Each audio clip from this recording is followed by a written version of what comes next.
kasih Tuhan Yesus di dalam setiap perjalanan hidup kami, di setiap musim hidup kami, bahkan di dalam keadaan gersang, tandus, kesulitan sekalipun Tuhan, kami selalu bisa makan di hadapan para lawan kami. Engkau yang menyediakan makanan itu bagi kami di depan musuh kami. Kami tidak pernah dibiarkan meminta-minta Tuhan. Bahkan ketika kami kesulitan hari ini pun, Engkau selalu pegang tangan kami. Kami mau berkata dalam pujian ini sebagai ungkapan syukur kami, sebagai bukti iman kami. Katakan sama-sama. Kau setia, bilang saudara. Kau mulia, tenanglah jiwaku, aman bersamamu, lebih dari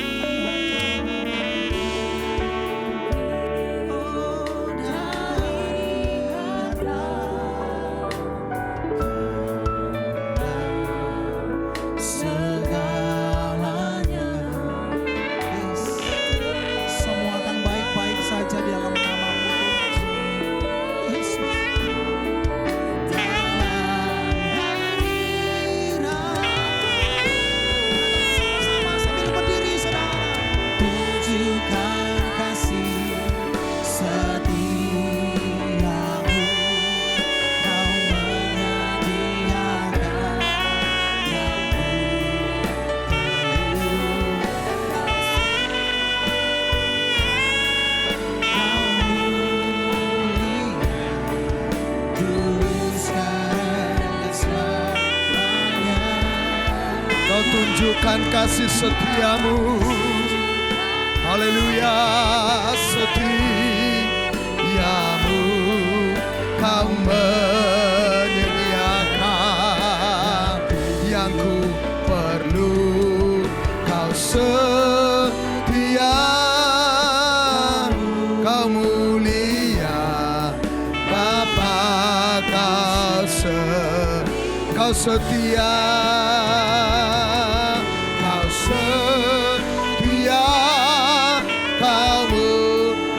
setia, amin. Kau setia, kau setia, kau mulia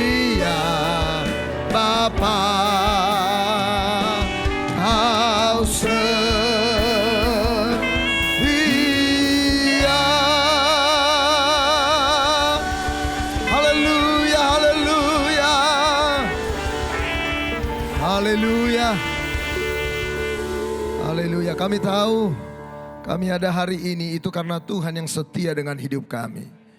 Engkau tidak pernah meninggalkan dan membiarkan kami. Karena Engkaulah yang menjadi jaminan kehidupan kami. Bukan kesetiaan kami, tapi kesetiaan Tuhan yang terus mendampingi dan menopang hidup kami. Setiap kami di tempat ini mengarahkan mata iman kami kepada apa yang Yesus sudah lakukan. Sungguh indah apa yang Kau perbuat dalam hidup kami. Kami orang-orang berdosa yang harusnya binasa. Tetapi kasih-Mu lebih besar dari dosa kami. Mengampuni kami. Sehingga kami selamat oleh karena kasih karunia Tuhan oleh iman. Bukan karena perbuatan kami. Dan setiap kami merenungkan ini, hati kami menjadi gentar akan Engkau. Hati kami penuh dengan syukur. Allah mana seperti Allah kita. Tidak ada Allah yang seperti Engkau ya Tuhan. Semua agama mengajarkan bagaimana umat yang mencari Tuhan. Tetapi kami melihat kepada Tuhan kami. Engkau yang mencari kami yang berdosa.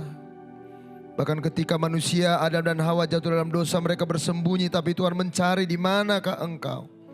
Dan hari ini kalau kami ada di tempat ini, itu karena Tuhan yang terlebih dahulu menjumpai kami, mencari kami yang terhilang, memberi kami hidup karena kami mati karena dosa.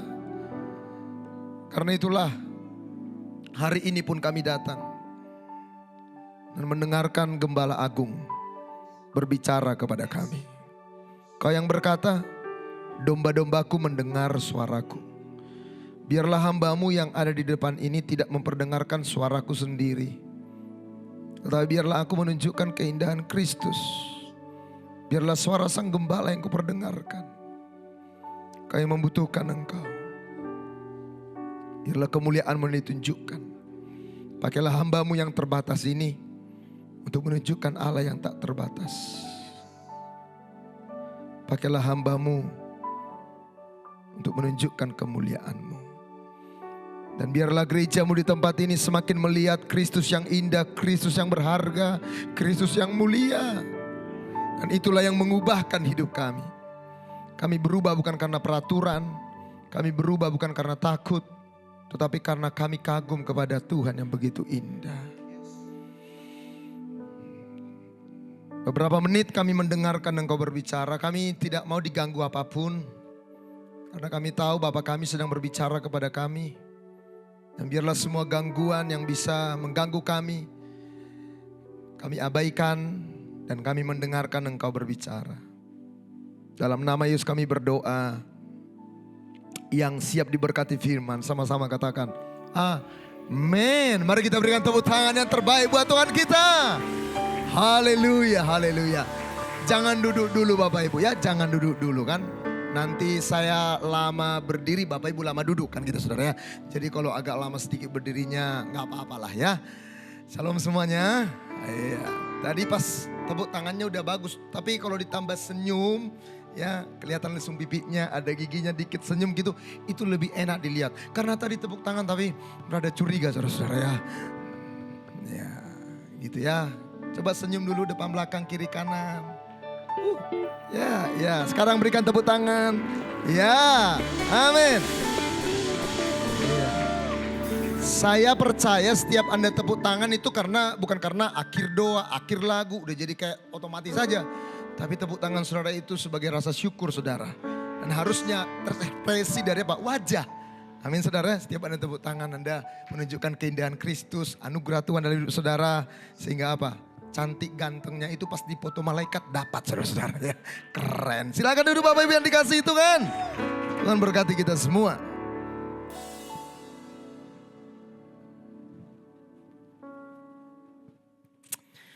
Shalom Bapak Ibu yang dikasih Tuhan. Selamat hari Minggu buat kita semua. Saya mengucapkan terima kasih tentunya untuk Tuhan yang bisa mempertemukan kita. Firman Tuhan bilang begini, kamu yang tadinya jauh sekarang jadi dekat karena Kristus. Amin saudara ya. Kita nggak saling kenal tapi karena Kristus kita dikasih marga yang baru, marga Kristus semua. Amin saudara ya. Sehingga kita menjadi brother and sister ya, menjadi kakak adik di dalam Tuhan.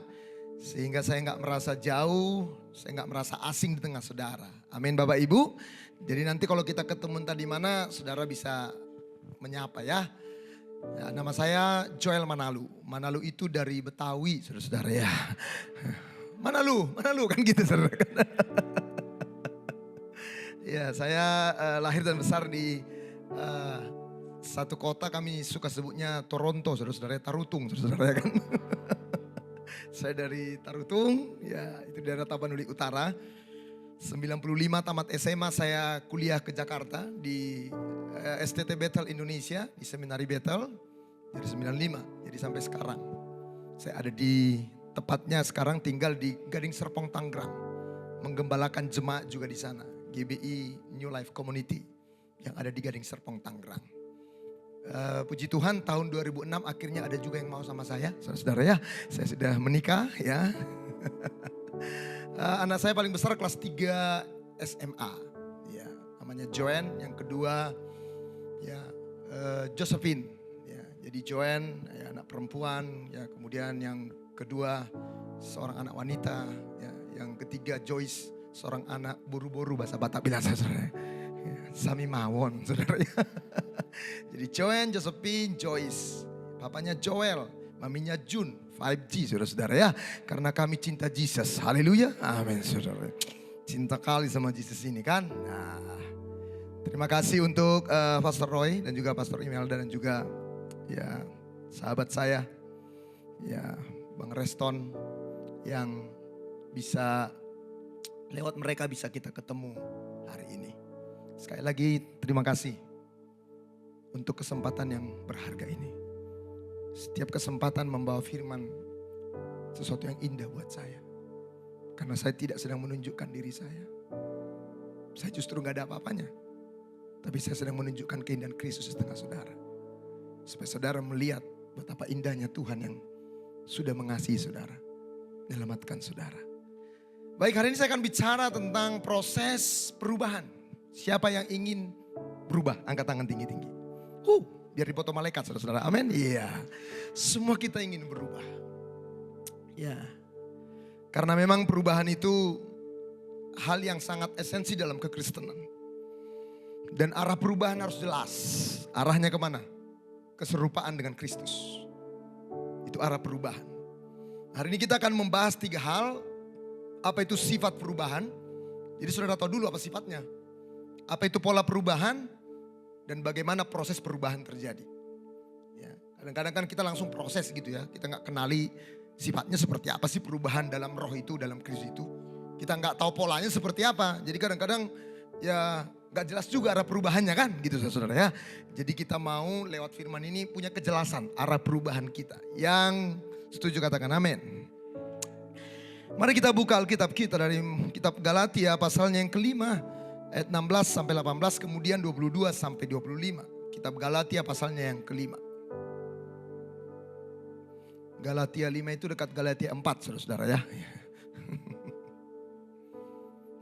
Oke, saudara bisa lihat.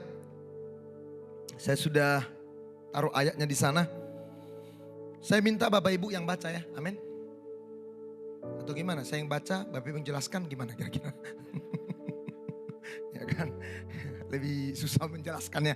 Bapak kan diundang ke sini mau menjelaskan kan kita saudara ya. Makanya bantu saya untuk membacanya. Ya, oke. Ya. Semua sudah melihat ke depan. Saya pandu dulu. Yang pertama, kalau baca Alkitab bersama-sama dilarang saling mendahului. Amin saudara ya. Yang kedua, baca dengan suara aktual, tajam dan terpercaya ya. Apalagi itu pendeta. Baca yang jelas. Jangan kalau kau marah-marah darah tinggi ngomel-ngomel jelas saudara ya. Ini tidak baca Alkitab nyaris tak terdengar. Oke. 1, 2, 3, silakan.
Amin. Nah Bapak Ibu yang dikasihi Tuhan, yang pertama kita akan lihat sifat perubahan. Nah sifat perubahan. Bapak Ibu, Alkitab sering memakai kata-kata yang berhubungan dengan pertanian, botanikal. Buah, benih, pohon. Benar saudara-saudara ya. Kenapa tidak memakai istilah sifat roh begitu? Kenapa harus buah roh? Kenapa tidak memakai karakteristik roh begitu? Kenapa kira-kira Bapak Ibu? Kenapa harus buah? Ini yang pertama. Sifat perubahan itu bertahap. Seperti benih yang ditanam. Kalau Anda nanam benih, Anda nggak bisa lihat langsung pertumbuhannya. Benar Bapak Ibu? Nggak bisa lihat langsung. Perlu sabar. Makanya bilang sama suami atau istri sebelah. Makanya Mi sabar-sabar ya. Lihat perubahan dalam hidupku. Ya. Habis saya nggak sabar Pak. Udah 5 tahun, 10 tahun. Harus sabar. Tapi percayalah saudara, setiap benih yang ditabur ketika hati saudara terbuka, itu ada benih kehidupan. Yang penting saudara buka hati. Kan di Alkitab itu ada penabur ya, yang menabur di sembarang tempat. Ini kan penabur bodoh kayaknya Bapak Ibu. Karena apa? Dia menabur di sembarang tempat. Karena kebetulan saya dari kecil bertani, sebelum kami tabur sesuatu, dipastikan lahannya siap dulu. Nggak ada tiba-tiba penabur di pinggir jalan kita tabur, tanah berbatu. Terus ada lahan yang belum diolah, rumput-rumput duri tumbuh kita taruh di situ. Nggak mungkin. Tapi di Alkitab ada penabur yang demikian. Kelihatannya penabur ini kok bodoh banget ya. Tapi itu gambaran Bapak Ibu. Saya sebagai penabur firman kan nggak tahu juga hati saudara seperti apa. Jadi saya menabur aja. Tetapi kalau hati saudara itu siap, hati saudara tanah yang baik, maka benih itu akan tertanam. Dan pertumbuhannya bertahap. Gak real time. Mau dibaptis terus ada yang pesan sponsor sama pendeta. Pak, istri saya kalau dibaptis agak tahan di kolam itu ya Pak ya. Biar diminum air kolam itu. Gak kuat kali aku kalau dia itu merepet gitu kan saudara ya.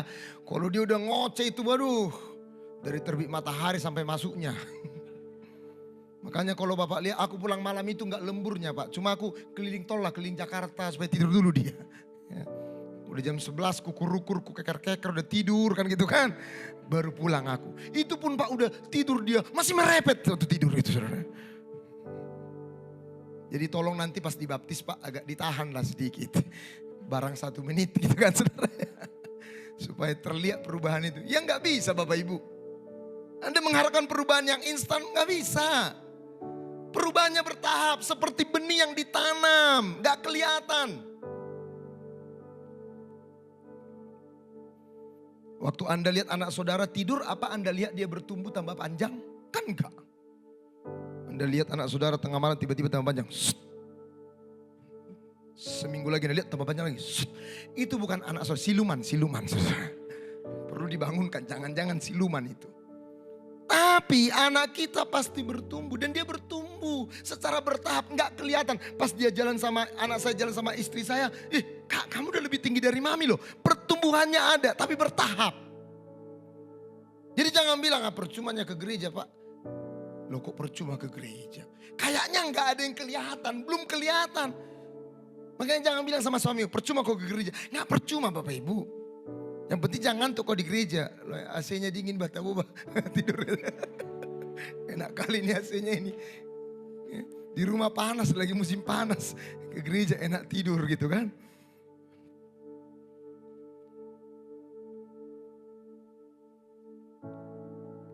Kita tidak akan pernah tahu kita berubah sampai kita mengalami ujian. Saudara tidak akan pernah tahu saudara sudah punya hati yang mudah mengampuni sampai ada yang menyakiti saudara. Dulu kalau orang buang muka saudara tersinggung, padahal mukanya dia saudara-saudara ya kan. Pak, Bu kesel kali aku tadi mau ikut WBI. Papasan kami dia buang muka. Nggak apa-apa, mukanya dia. Terus hari Minggu, dia udah buang muka, dia cari muka pula gitu saudara kan. Dia masih butuh muka itu. Udah dia buang, dia ambil lagi, dia cari lagi saudara-saudara ya kan. Tapi saat hati Anda tidak bereaksi ketika orang buang muka, ketika orang marah, kok hati saya udah berubah ya? Nah, itu. Dulu kalau disuruh istri minta tolong, boro-boro. Ambillah tanganmu ada 2. Ini di kampung saya di Tarutung nih ceritanya. Pondok Gede nggak ada. Nanti mungkin bulan 12 saya ke Tarutung baru saya bilang di Pondok Gede. Saya kan mau pulang dengan aman dari tempat ini kan saudara ya. Lihat saudara. Ya. Tapi istri nggak suruh, tiba-tiba kita ambil minumnya, tiba-tiba kita tolong dia. Berubah. Saya ini suami yang egois loh. Saya pernah ingat beberapa peristiwa yang istri saya itu minta tolong. Saya itu gak mudah untuk nolongin dia. Oh pembicara. Kita kalau di mimbar kayak singa dari Yehuda. Kalau di rumah kayak Ragunan. Saudara kan berubah singa dari Ragunan. Gak mudah. Saya ingat satu peristiwa kami mau pelayanan di puncak. Biasa puncak macet yang harusnya sesi saya jam 7 malam. Sampai jam 12 gak nyampe-nyampe. Nyampe jam 1 pagi. Anak saya masih kecil waktu itu harus kasih minum susu. Jauh ngambil air panasnya. Lu aja. Gue gak mau. Kalau ada yang ketinggalan barang di mobil, ambil aja lah.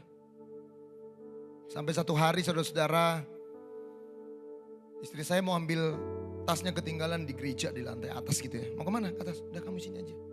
Saat saya menelusuri tangga, saya ngerasa ini bukan saya. Saya sulit melakukan itu. 2 minggu lalu istri saya lagi kerja di kamar, terus dia minta tolong ambil dong di mobil ini. Sekali saudara-saudara turun, iya sayang ambil saudara ya. Terus udah nyampe, ketinggalan lagi 2 kali bapak ibu ya. Yang ketiga kali hati saya itu enggak bereaksi. Kalau dulu sekali lagi lo awas lo. Pasti gitu. Tapi gak apa-apa, saya ambil. Ada lagi gak yang bisa dibantu? Bukan Joel Manaro. Disitulah saya menyadari, oh iya ya. Mulai ada perubahan. Bertahap. Amin saudara. Jadi sabar-sabarlah kau sama suamimu itu. Amin. Jangan datang sama Pastor Roy. Tolonglah. Udah gak kuat aku gak bisa cerai ya pastor. Gak bisa lah. Firman Tuhan bilang cuma maut yang memisahkan. Ngerti ibu? Ngertilah pastor. Pulang-pulang di rumah tiap malam doanya maut, datanglah maut. Kan cuma maut katanya kan. Maut, jemputlah suamiku ini maut. Kita pikir bertobat.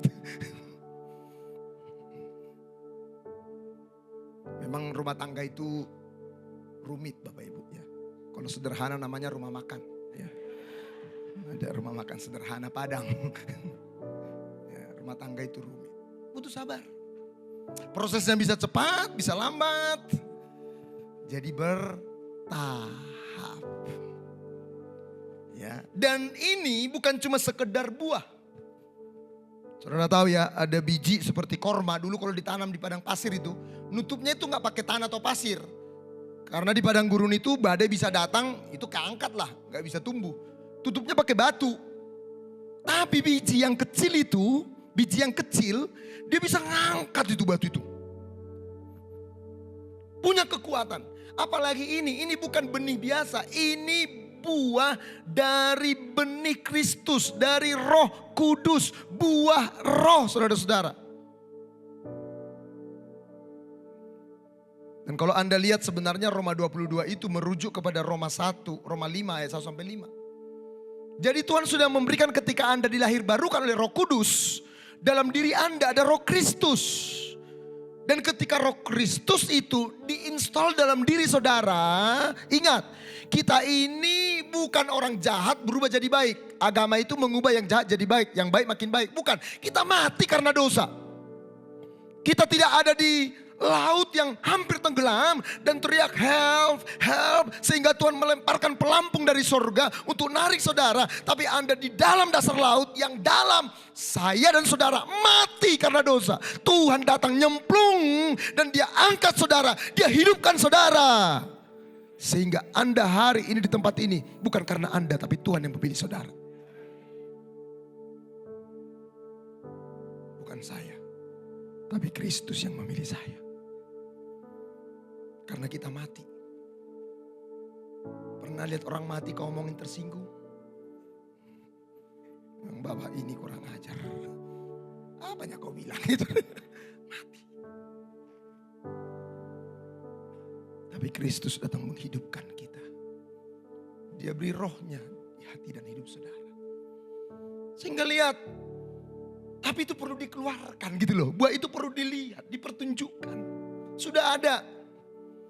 Makanya dalam Roma 5 ayat 1-5 dikatakan, sebab itu kita yang dibenarkan karena iman. Saudara dijadikan benar, bukan Anda yang benar dulu baru Tuhan berkenan. Bukan, Anda dibenarkan. Jadi Anda pasif tapi Tuhan membenarkan saudara. Ia yang tidak berdosa dijadikan dosa. Semua dosa kita ditimpakan kepada Kristus dan kebenarannya diimputasikan buat hidup saudara.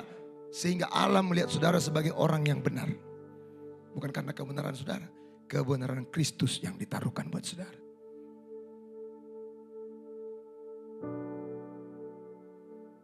Dalam damai sejahtera, ada damai di hati kita. Sehingga keadaan bisa tidak damai, dompet tidak damai, tapi hati bisa damai. Karena apa? Ada di dalam damai sejahtera. Bukan karena keadaan. Juga ada pengharapan. Lihat yang saya kasih warna biru tandanya.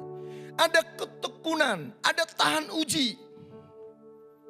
Ada pengharapan yang tidak mengecewakan. Karena apa? Karena kasih Allah dicurahkan di dalam hidup kita oleh apa saudara-saudara? Roh Kudus yang telah dikaruniakan kepada kita. Jadi saudara lihat kekayaan yang Anda dan saya miliki karena Roh Kudus. Anda gak perlu mencari damai. Karena pun ada toko damai, dia gak jual damai saudara-saudara. Karena itulah perubahan hidup oleh Roh Kudus itu sesuatu yang pasti. Sama-sama katakan pasti. Amin saudara. Jadi jangan ada lagi yang bilang, saya dari sononya udah begini pak. Dari sononya, kita gak mau ke sono. Kan suka begitu kan. Saya dari sononya, emang siapa mau ke sono? Kita mau ke sini, bilang gitu saudara. Amin. Pasti.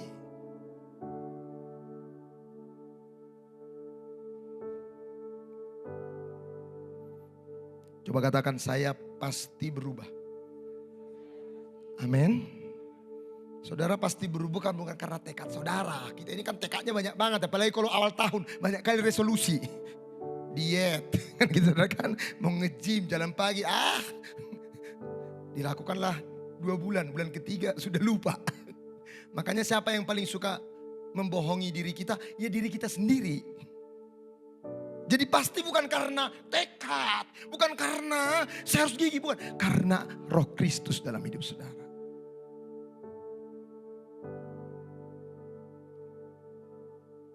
Ini satu hal yang indah Bapak Ibu. Jadi perubahan itu sesuatu yang pasti. Jika Roh Allah ada dalam hidup kita, maka kita pasti akan berubah. Amin saudara. Pasti ada yang berbeda dari hidup kita. Pasti terlihat hal-hal yang indah dalam hidup kita. Pasti ada buah dalam hidup kita.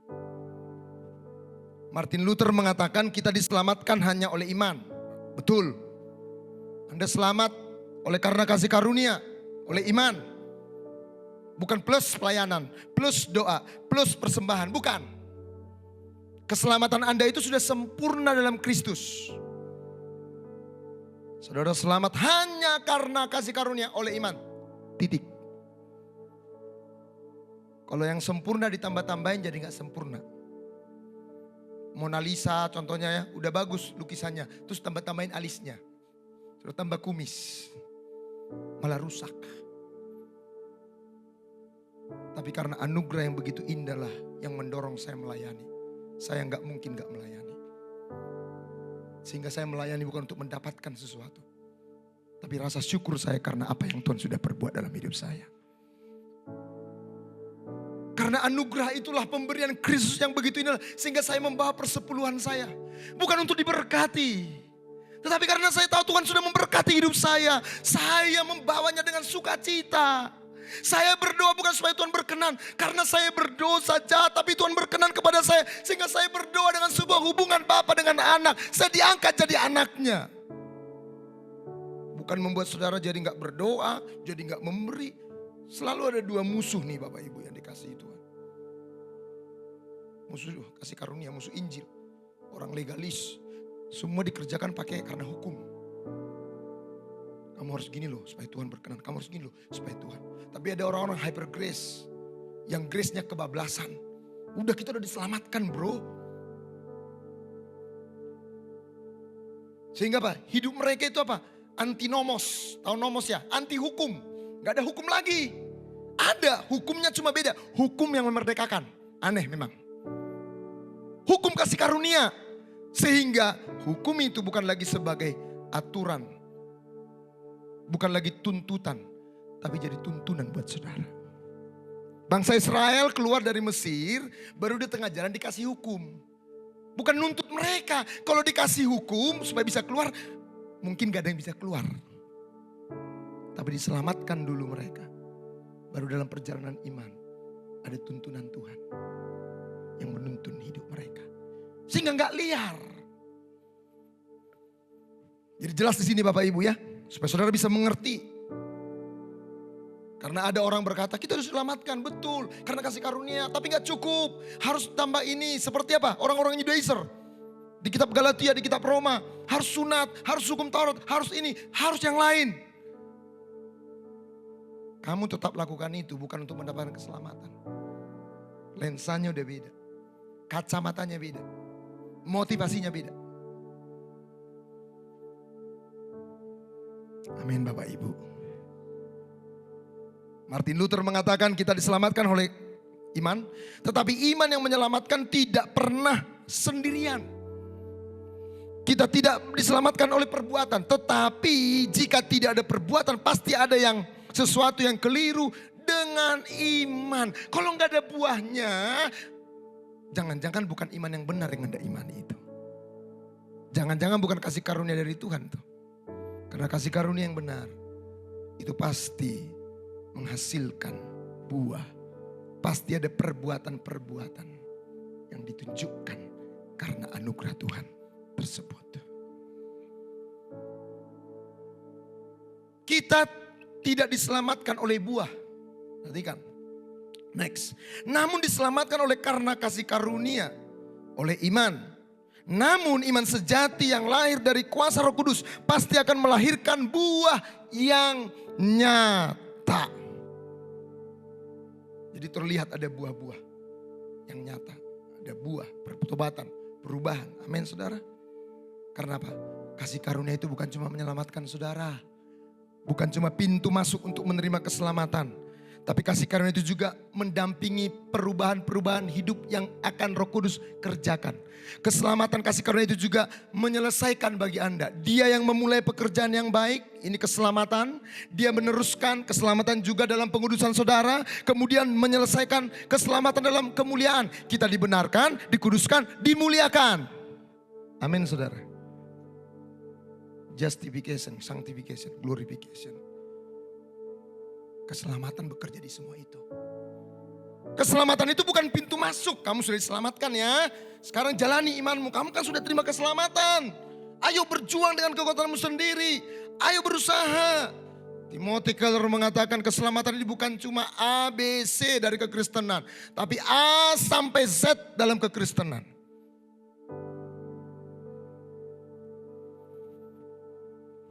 Sehingga perubahan saudara pasti. Sepasti keselamatan saudara. Amin. Karena Tuhan juga bekerja. Kasih karunia itu bekerja. Dia enggak diam. Sehingga adapun hidupku ini bukannya aku lagi. Amin Bapak Ibu. Saya tahu saudara bergumul dengan banyak hal yang Anda sedang telusuri untuk berubah. Dipercayalah, mungkin bahkan kadang-kadang Anda udah capek dengan kejatuhan-kejatuhan. Marah lagi, emosi lagi. Keluar lagi kata-kata yang kasar untuk anak-anak kita. Kita terus berjuang dengan itu. Ingat, kasih karunia, perubahan dalam Kristus itu pasti. Tapi perlu sabar. Amin. Pasti. Kau akan lihat nanti perubahan dalam hidup suamimu, kehidupan istrimu, anak-anak. Karena ada Roh Kristus. Bayangkan dia selamatkan saudara mati. Masa dia tinggalkan saudara menjalani iman saudara sendiri? Gak mungkin. Jadi kita belajar sifat perubahan ada 2. Bertahap, pasti. Ya, oke. Ini supaya saudara mengerti. Jangan buru-buru dulu gimana caranya berubah. Supaya tahu dulu saudara-saudara ya. Supaya kalau mengalami hal-hal yang tertentu langsung ingat. Oh sifatnya memang bertahap. Gak bisa seperti kesatria baja hitam saudara-saudara ya. Baja hitam ya saudara-saudara ya. Gak bisa. Sekarang kita masuk kepada pola perubahan. Ya. Minta waktu ya. Karena ibadah siang kan masih ya. Gak ada yang dikejar untuk ibadah ketiga kan Bapak Ibu. Kalau tadi pagi memang agak terburu-buru. Ya, jadi saya tadi kalau saudara lihat mungkin yang siang ini saya agak lebih banyak dalam. Saya lihat juga saudara serius banget dengan saudara kan. Kalau saya lihat gangguan-gangguan banyak gini-gini saudara saya langsung amin. Saya selesai saudara kan. Ya, tapi saya lihat saudara masih luar biasa ya. Saya usahakan cepat tapi tidak mengurangi esensi dari kebenaran ini. Yang perlu kita pelajari. Yang kedua pola perubahan hidup oleh roh. Yang kedua perubahan hidup oleh roh. Itu polanya dari dalam keluar. Dari dalam keluar. Apa yang membedakan ahli-ahli Taurat dengan Yesus? Sering berdebat. Karena ahli Taurat ini selalu ngukurnya pakai hal-hal yang eksternal. Kenapa muridmu gak cuci tangan? Waktu makan, Tuhan bilang yang menajiskan itu bro bukan yang dari luar. Dari dalam hatimu lah timbul segala yang jahat. Jadi yang perlu diubah itu dari dalam. Kalau yang luar ini Bapak Ibu bisa dimanipulasi. Benar ya Bapak Ibu ya. Orang berantem di rumah. Kayak perang Israel sama Palestina. Bisa ke gereja tiba-tiba tenang. Tapi nanti ada lagi ronde kedua lanjut gitu saudara kan. Karena apa? Udah terbiasa kita dengan sandiwara. Hal-hal yang eksternal kelihatannya. Gimana Pak kabar? Baik ya. Istri sehat. Anak-anak glory to Jesus. Yuk saudara-saudara kan.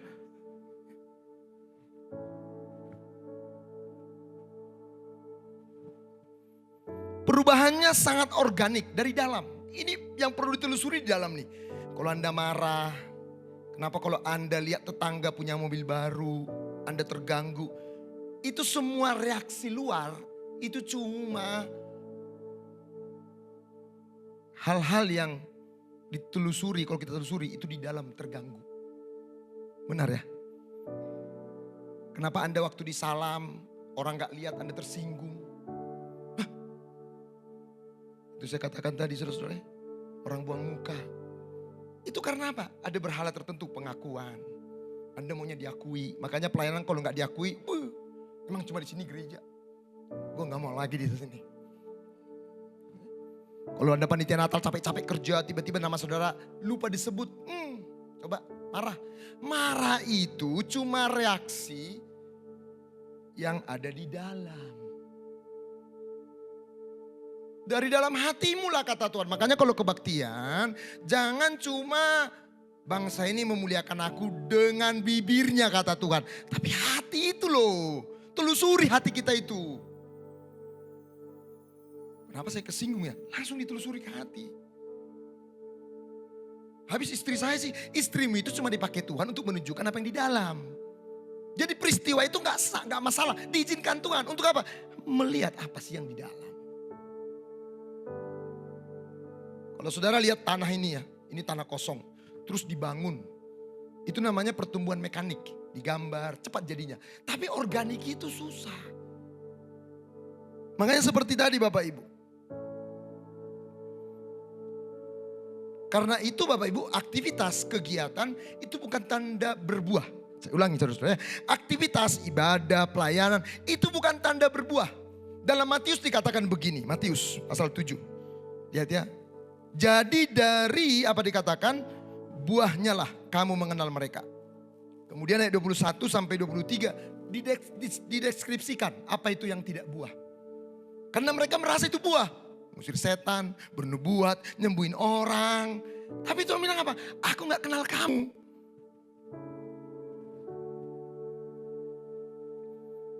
Ini kalau udah ngusir setan luar biasa ini saudara. Pelayanannya ini pasti luar biasa. Bernubuat, waduh ini yang gini nih. Peringatan untuk apa? Pelayanan itu bukan tanda perubahan. Dengar semua saudara yang melayani termasuk saya. Berapa banyak orang yang melayani akhirnya apa? Murtad. Padahal dia udah melayani lo bro. Udah jadi apa? Majelis. Kok dia bisa begitu? Lu tahu gak majelis apa? Manusia jelmaan iblis. Oh pantasan.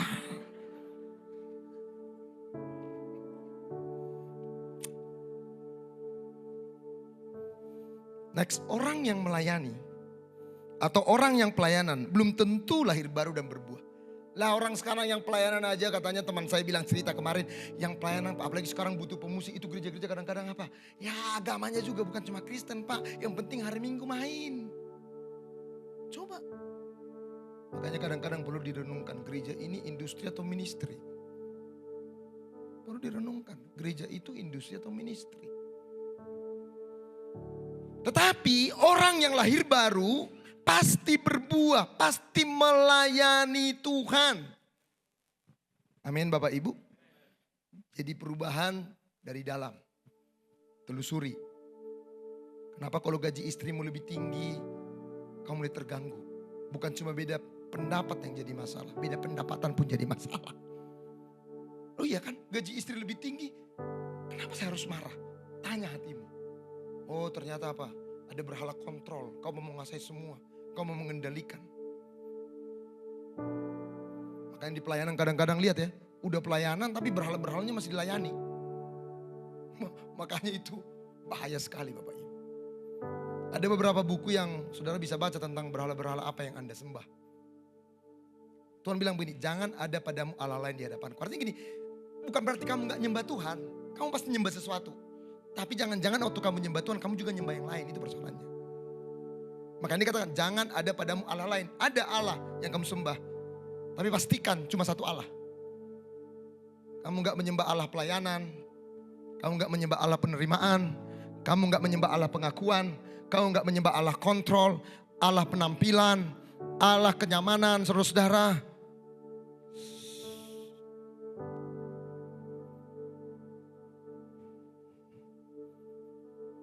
Dan yang kedua, pola perubahan itu dia simetris, menyeluruh. Makanya 1 buah 9 rasa. Menyeluruh. Kan kadang-kadang gini ya, dia orangnya sih baik ya Pak ya. Tapi kalau udah tersinggung Pak, waduh marah loh. Kadang setan pun di ruangannya jadi takut Pak kalau dia udah marah. Setan aja takut kalau dia marah Pak. Terus kita bilang begini, ya memangnya manusia gak ada yang sempurna ya. Ya udahlah. Dia orangnya semangat loh pelayanan. Tapi ya belit. Makanya kalau ada patungan dia jadi patung. Patungan Bapak Ibu, bukan jadi patung. Ya dia orangnya sih ya, wih. Kalau dia datang penuh damai sejahtera. Tapi ya gitu agak genit. Kadang-kadang gak bisa nguasain diri. Lupa udah punya istri. Tapi kalau menasihati mah bagus. Buah roh itu gak begitu. Semua yang saya sebutkan tadi itu cuma temperamen dasar saudara. Itu bukan buah roh. Buah roh itu harusnya apa? 1 buah 9 rasa. Kalau Anda punya kasih, punya sukacita, punya damai sejahtera, punya penguasaan diri, semua ada. Itulah sebabnya Bapak Ibu yang dikasihi Tuhan, kebaikan kita next tanpa kuasa Roh Kudus cuma sifat alami, bawaan yang tetap kita jatuh dalam dosa. Jadi ada 2 polanya. Dari dalam keluar simetris, menyeluruh. Amin saudara. Sekarang kita masuk yang terakhir. Sekali lagi Bapak Ibu, yang terakhir saudara-saudara ya. Saya tahu kalimat yang paling dinanti-nantikan dari seorang pembicara saudara-saudara adalah yang terakhir saudara-saudara ya. Yes. Yang ngantuk-ngantuk seperti ada kekuatan Roh Kudus saudara-saudara ya. Dengan kata terakhir ini. Ya. Bagaimana prosesnya? Kita tahu sifatnya apa? Bertahap dan pasti. Yang kedua polanya dari dalam keluar. Kedua simetris, menyeluruh. Gampang bukan? Nanti kalau turun pun di eskalator ya agak mau jatuh masih ingat saudara-saudara ya. Jangan gara-gara bertahap ya kan. Terus apa lagi? Sifatnya pasti. Polanya dari dalam keluar. Saya harus ulang-ulangi. Saya suka bilang sama jemaat di tempat saya menggembalakan. Lebih bagus saudara dengar firman agak puyeng. Tapi Anda punya pegangan. Daripada Anda dengar yang ringan-ringan, lucu-lucu, pulang-pulang bingung mau ngapain. Sungguh. Yang ketiga yang terakhir. Prosesnya seperti apa? Perhatikan saudara-saudara. Barang siapa menjadi milik Kristus Yesus. Ia telah menyalibkan daging dengan segala hawa nafsu dan keinginannya. Yang pertama prosesnya saudara mengingat bahwa kita yang rapuh dan berdosa ini sudah ditebus menjadi milik Kristus. Barang siapa menjadi milik Kristus Yesus. Ini satu kata yang powerful. Kata di dalam Yesus dipakai Paulus 216 kali dalam tulis-tulisnya. Untuk apa? Mengingatkan identitas kita. Yohanes memakai kata ini 28 kali. Karena kita suka lupa identitas kita. Kita pikir kita berharga karena mobil yang kita gunakan. Karena di mana kita tinggal. Karena anak kita kuliah di mana. Makanya coba lihat. Kalau anak saudara ranking langsung buat di medsos. Puji Tuhan. Apakah benar puji Tuhan? Atau nambahan hati saudara untuk sebuah pengakuan. Sedang dipuaskan lewat anakmu itu. Kita rentan Bapak Ibu. Kita sering menaruh hidup yang rentan, yang rapuh pada hal-hal yang rapuh juga. Kita mencari pengakuan mertua yang kadang-kadang Anda diakui, kadang-kadang gak diakui. Coba saudara. Kalau Anda mungkin masih gajinya besar, tapi tiba-tiba ada menantu baru yang lebih. Kita semua rentan. Barang siapa menjadi milik Kristus Yesus. Yang pertama supaya saudara bisa berubah, ingat ini. Sehingga hidupmu yang rapuh dan rentan itu sekarang bukan lagi ditaruh pada hal-hal yang rentan tadi. Penerimaan. Mungkin engkau merasa, wah aku dihargai, aku diterima. Dan yang berikutnya, menyalibkan daging. Artinya apa menyalibkan daging saudara-saudara? Menelusuri Bapak Ibu. Mengidentifikasi berhala-berhala yang saya katakan tadi. Membongkar sampai ke dalam. Jadi dosa bukan lagi sekedar Anda tidak melakukan ini dan itu. Tetapi kepada motivasi. Karena Tuhan tidak melihat dosa sekedar dari perilaku. Tapi dari motivasi Anda melakukannya. Saya katakan tadi kenapa Anda tersinggung hanya karena perkataan seseorang. Karena ada berhala tertentu yang Anda terlalu agungkan. Yaitu Anda merasa punya reputasi. Sehingga ketika ada yang merusak nama saudara Anda terganggu. Anda lupa bagaimana Yesus yang punya nama besar, reputasi besar. Tapi rela tidak ada harganya. Supaya kita yang selalu cari harga dengan hal-hal yang fana di dunia ini. Saudara punya keberhargaan dalam Kristus. Kita cari penerimaan teman sehingga Anda ikut narkoba, Anda rokok, Anda kelabing. Karena apa? Anda gak enak. Karena penerimaan buat Anda penting. Anda gak mau ditolak. Karena Anda tertolak dari kecil.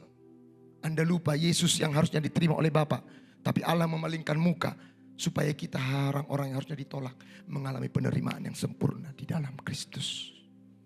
Anda terganggu karena ketidakadilan. Nggak adil Pak, saya sudah begini, nggak adil. Anda lupa Sang Raja adil, diperlakukan dengan tidak adil.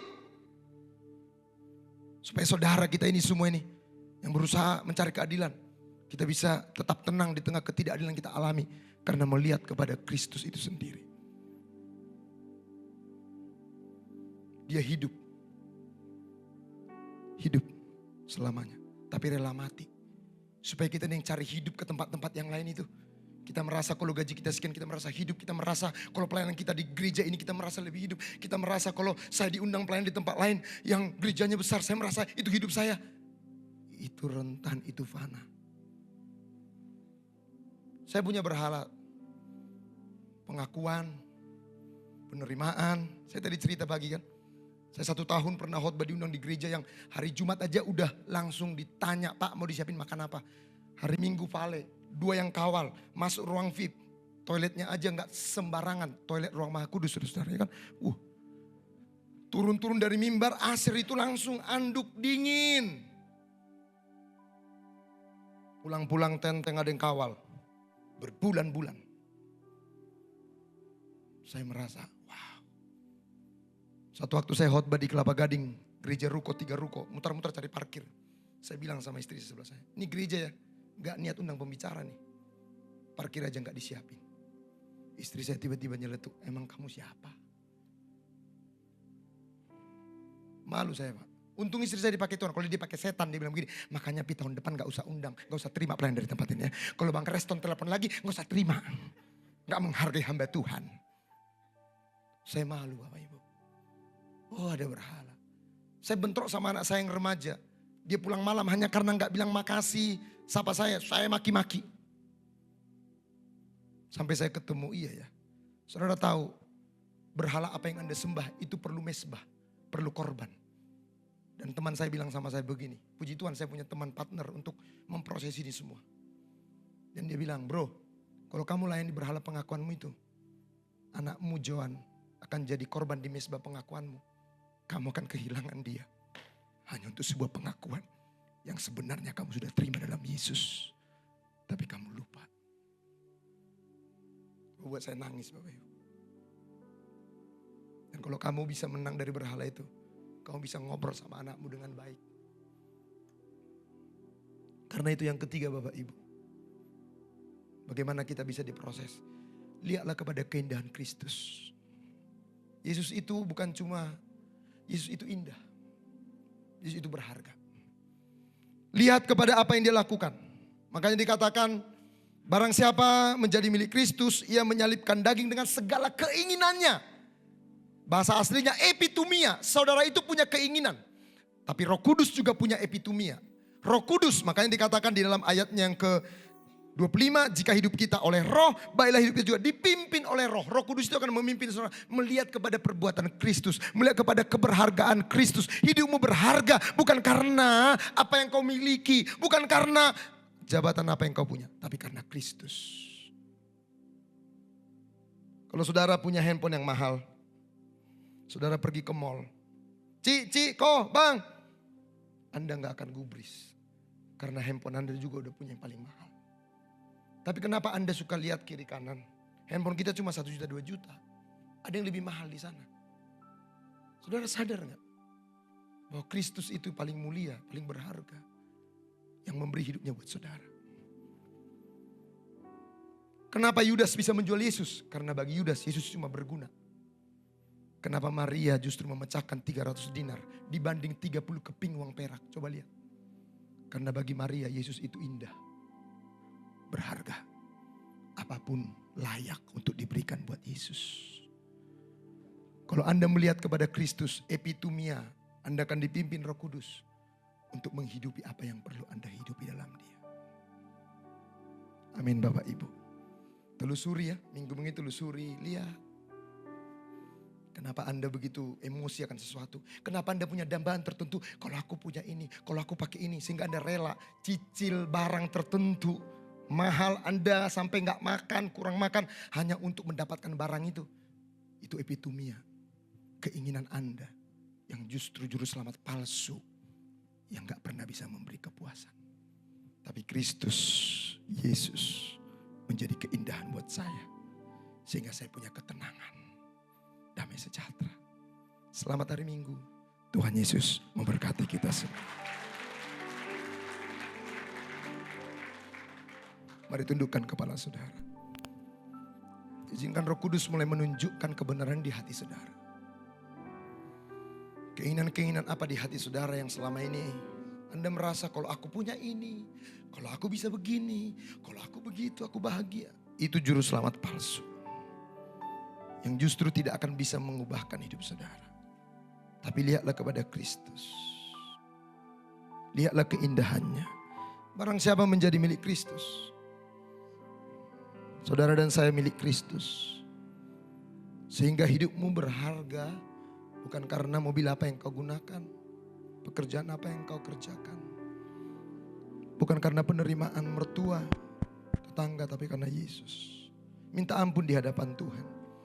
Kalau kita yang rentan ini menaruh hidup kita kepada hal-hal yang juga sangat rentan. Padahal Yesus sudah menyerahkan hidupnya bagi kita. Telusuri berhala-berhala di hati kita. Dan biarlah hidupmu epitomia. Mengikuti keinginan roh bukan keinginan daging. Dengan melihat kepada Kristus. Dipimpin oleh roh artinya apa? Anda dipimpin untuk melihat apa yang Yesus sudah selesaikan pada hidup saudara. Apa yang Yesus sudah kerjakan pada hidup saudara. Roh Kudus adalah roh penolong dikatakan. Menuntun kamu kepada kebenaran. Siapa kebenaran? Yesus. Lihat apa yang Yesus sudah lakukan. Kau mencari rasa berharga bukan pada manusia. Bukan pada benda-benda yang kau pakai. Tapi Yesus yang berharga rela tidak ada harganya. Supaya engkau berharga dalam Dia. Kau mencari kemuliaan dengan menempelkan talentamu, menempelkan pelayanan, menempelkan pekerjaan. Lihatlah Yesus yang mulia. Rela menjadi tidak mulia. Rupanya buruk rupa. Supaya kita ini beroleh kemuliaan dalam Dia. Terima kasih untuk firman-Mu hari ini. Dan firman itu pribadimu sendiri. Kebenaran bukanlah teori untuk dipelajari, tapi kebenaran untuk dihidupi. Biarlah setiap kami bertumbuh. Tolong kami supaya kami dibawa kepada proses ini, proses perubahan. Dan Injil-Mu, firman-Mu menjadi kekuatan bagi kami. Dalam nama Yesus kami berdoa, yang diberkati sama-sama katakan. Amin. Amin. Puji Tuhan. Terima kasih. Pastor kami sangat diberkati. Dan saya percaya setiap kita juga diberkati. Amin. Puji Tuhan. Bapak Ibu Saudara, mengingat waktu kita akan segera langsung masuk untuk memberikan persembahan diakonia. Bapak Ibu Saudara, mari persiapkan yang terbaik. Dan nanti sambil kita memberi, kita bisa menyaksikan LPG News. Kita bisa lihat apa saja kegiatan kita 1 minggu ke depan. Mari saya ucap Bapak Ibu Saudara, kita berdoa bersama untuk persembahan diakonia kita. Terima kasih Tuhan Yesus. Untuk firman Tuhan yang menegur, menguatkan, akan memperbaiki setiap langkah kami. Terima kasih Tuhan. Aku percaya setiap kami yang mendengar, kami tidak hanya menerima sebagai teori, tapi kami mau kerjakan sebagai kebenaran dalam hidup kami. Terpujilah nama Tuhan Yesus. Engkau berkati juga hamba-Mu lebih dalam lagi, lebih luas lagi, lebih heran lagi Tuhan. Biar lebih banyak orang-orang boleh dibukakan tentang kebenaran firman Tuhan. Terpujilah nama Tuhan Yesus. Bapak, hari ini kami akan memberikan persembahan diakonia. Engkau berkati setiap kami yang memberi untuk pelayanan diakonia ini Tuhan. Dan biarlah Engkau berkati kami berlipat kali ganda. Kami yang menerima persembahan ini mengelola dengan baik. Engkau berikan kami hikmat. Dan bila persembahan ini kami salurkan ke tempat yang benar sesuai dengan rencananya Tuhan. Terpujilah nama Tuhan Yesus yang siap memberi dan siap teruskan menerima berkat Tuhan. Bersama-sama katakan amin. Puji Tuhan. Selamat memberi Bapak Ibu Saudara. Kita akan menyaksikan LPG News. Saya persilakan teman-teman multimedia.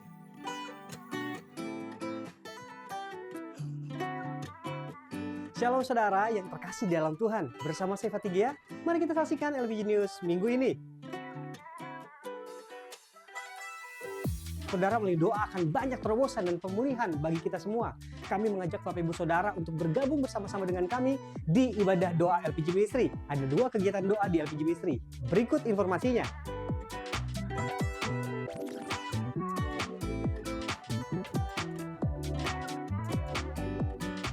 Bible Study di bulan November, kita akan mengadakannya di minggu ketiga di hari Sabtu bulan November, yaitu di tanggal Sabtu 16 November. Ayo belajar firman Tuhan untuk lebih lagi mengenal Tuhan melalui Bible Study. yang Disciple of Jesus diadakan setiap hari Sabtu 2 kali dalam 1 bulan pukul 5 sore di GBI LPG. Untuk informasi, teman-teman bisa menghubungi Kak Sarah, pelayanan pastoral, baptisan, penyerahan anak, pelayanan doa, pernikahan, dan pengurapan rumah.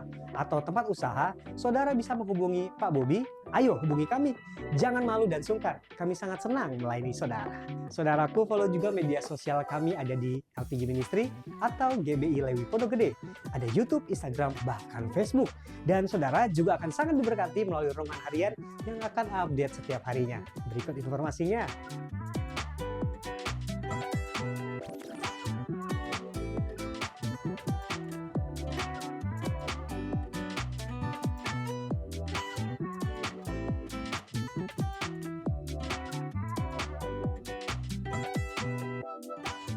Ayo melayani bersama kami, saudaraku.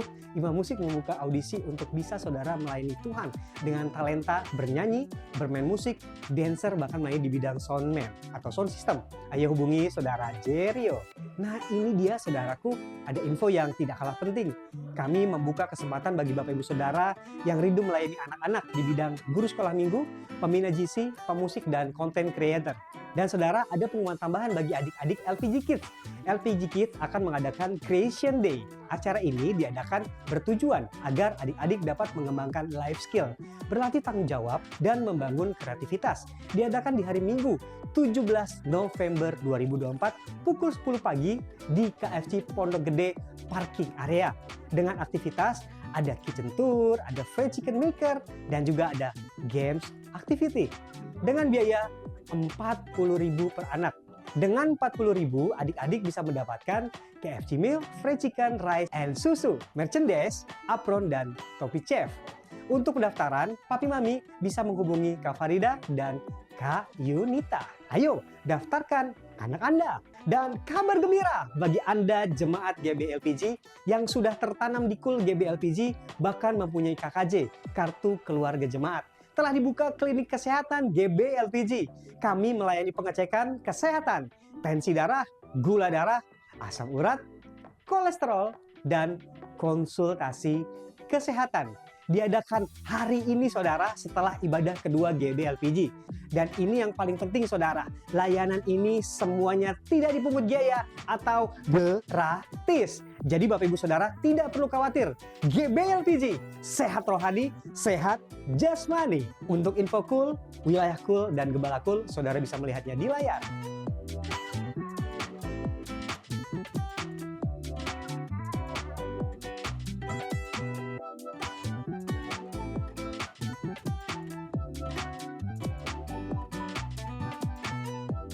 Demikian pengumuman minggu ini, saya Fatigea pamit undur dari hadapan Anda. God bless you. Puji Tuhan. Tanpa kita sadari ibadah kita sudah selesai Bapak Ibu Saudara. Dan kita akan pulang untuk dengan menerima berkat Tuhan. Saya undang kita boleh bangkit berdiri bersama Bapak Ibu Saudara. Hidupku menggenapi firman-Mu.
Pastor Joel, kami mengucapkan terima kasih untuk pelayanannya.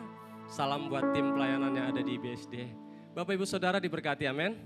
Dan biarlah hari ini kita semakin mengerti bahwa Roh Kudus yang ada dalam saudara dan saya tidak hanya menyelamatkan, tapi Dia menuntun untuk setiap kita di dalam hari-hari kita terus berkemenangan dalam Kristus Yesus. Amin.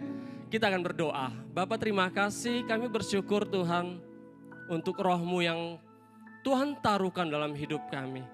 Kami mengucap syukur ada satu kekuatan yang besar dalam hidup kami yang Kau berikan, yaitu Roh Kudus-Mu ya Tuhan. Kami berdoa, Bapa, tuntun kami terus untuk terus ada dalam jalan kebenaran-Mu ya Bapa. Kami bersyukur untuk hari ini, Pastor Joel Manalu yang sudah Tuhan berikan untuk menyampaikan pesan-pesan-Mu dalam ibadah kami pada hari ini. Kami berdoa terus berkati hamba-Mu bersama istri, anak-anak dan keluarga besar, bahkan untuk setiap pelayanan penggembalaan yang Tuhan percayakan baginya Tuhan. Terima kasih Bapa, terima kasih. Kami mengucap syukur untuk hadirat-Mu Tuhan atas gereja-Mu di tempat ini. Teruslah karyakan kuasa-Mu di tempat ini Tuhan. Apa yang Kau janjikan bagi gereja-Mu di tempat ini. Ada satu kegerakan yang besar yang akan terjadi di tempat ini. Suatu karya revival, kebangkitan. Bahkan banyak orang-orang akan mengenal Kristus lewat gereja-Mu di tempat ini Tuhan. Kami minta Tuhan, nyatakan terus kebesaran-Mu, nyatakan mujizat-Mu di tengah-tengah ibadah setiap hari di dalam gereja-Mu di tempat ini Tuhan. Terima kasih Tuhan, terima kasih. Untuk setiap kami yang hadir di tempat ini Tuhan, kami percaya kami menjadi tanah yang baik bagi setiap kebenaran firman-Mu yang ditabur Tuhan. Berkati kami sepanjang minggu ke depan, biar Tuhan tetap ada dalam hidup kami, menuntun langkah-langkah hari-hari hidup kami. Terima kasih Bapa, Kau memberkati pekerjaan kami, Kau memberkati usaha, rumah tangga, anak-anak, orang tua, setiap pendidikan, pekerjaan usaha Kau berkati berlimpah-limpah. Terima kasih Tuhan, kami akan tinggalkan tempat ini dan kami akan kembali ke dalam rumah tangga kami masing-masing. Kami angkat tangan kami di hadapan Tuhan, kami arahkan hati kami kepadamu ya Bapa, untuk kami menerima berkat damai sejahtera dari Bapa kami yang di surga.